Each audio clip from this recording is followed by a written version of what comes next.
Hello বন্ধুরা, সবাই কেমন আছো? আশা করছি সবাই খুব ভালো আছো। তো আজকে কিন্তু নতুন একটা রেসিপি নিয়ে চলে এসেছি। তোমরা কিন্তু অনেক রকমই মাছ ভাজা খেয়েছো, তবে এই মাছ ভাজাটা খেয়েছে কিনা আমাকে অবশ্যই জানিও কমেন্টে। তো আজকে বানাতে চলেছি কাতলা মুসুর ফ্রাই।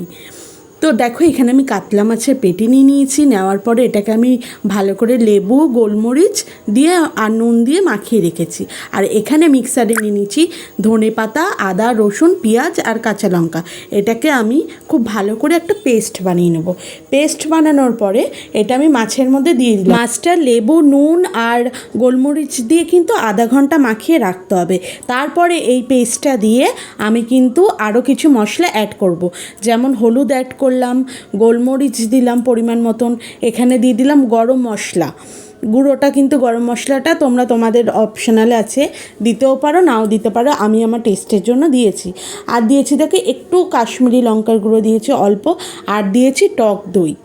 টক দইটা বেশি না, 1-1.5 চামচ দিলেই হবে।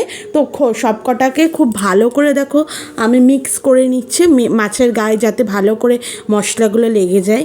তো এইটা আমি মিক্স করে এটাকে কিন্তু ফ্রিজে রাখতে হবে মিনিমাম 2 ঘন্টা। তাহলে আগেরটা রাখলে 8 ঘন্টা আর এটা রাখলে 2 ঘন্টা। এদিকে কিন্তু আমি মুসুর ডালটাকে ভালো করে ধুয়ে জল ঝরিয়ে নিয়েছি। ঠিক আছে, এখানে দেখো জলটা ঝরেও গেছে। মুসুর ডালটা কিন্তু ভালো করে আগে ধুয়ে নেবে, কারণ মুসুর ডালে অনেক পাউডার থাকে। তারপরে দেখো যেই জলটা ঝরে গেছে, আমি এটাকে কড়াইতে একটুখানি হালকা শুকনো খোলায় ভেজে নিচ্ছি, যাতে এটা ক্রিস্পি ভাবটা চলে আসে।